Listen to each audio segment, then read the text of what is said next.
Amma guyyaa kabajamaa guyyaa seena qabeessa guyyaa yaadannoo seenaa sochii afran kannoo guyyaa irratti baga geenye baga geessan.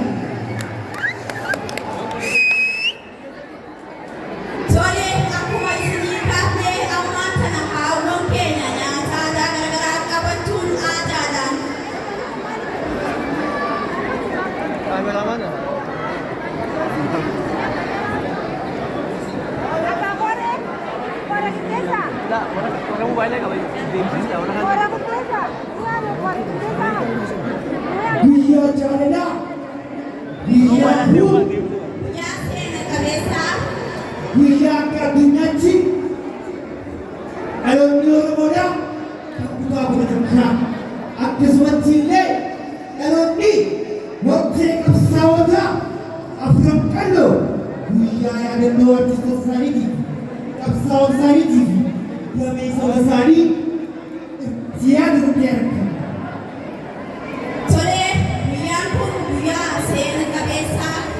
Seenaa Oromoo keessatti waggaa waggaan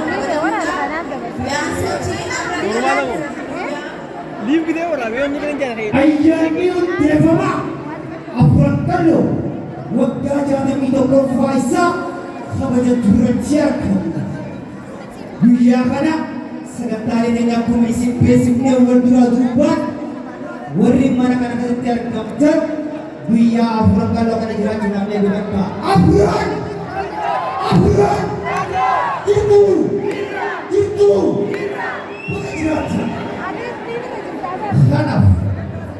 Khanaf sagantaanenya seensarratti keessummoota keenya ol naqanneeti achiin boodatti ammoo sagantaa keenya itti fufna. Warreen miidiyaadhaan kallattiidhaan hordofaa jirtanii fi mana teessanii guyyaa seena qabeessa kana hojjechaa jirtu. Warreen galma kana qofaa osoo hin ta'in addunyaa irrattis bakka walumaatti hin geenye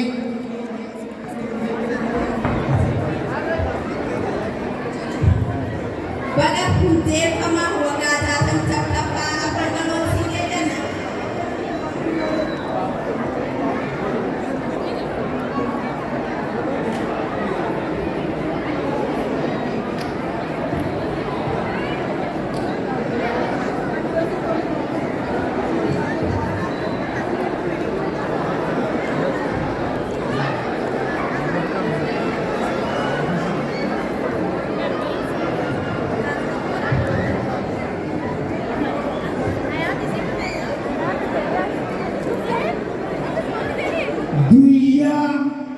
guyyaa halkan qorra ho'as gammoojjis baddaas nyaataaf dhugaatis hunda obsanii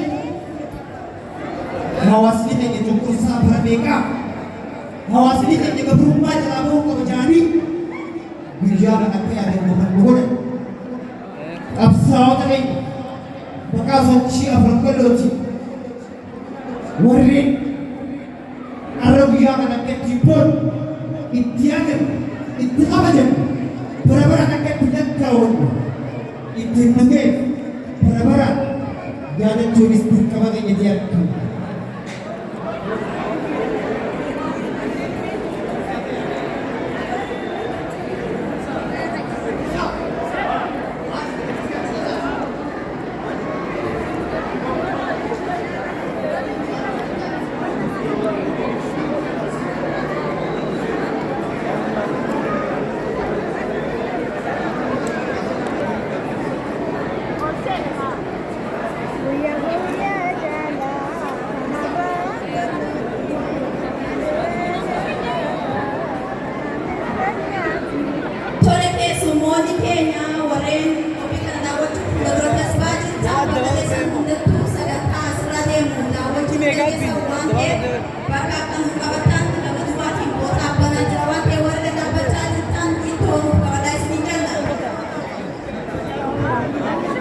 Abdiye kaman, dia betul pakai juru.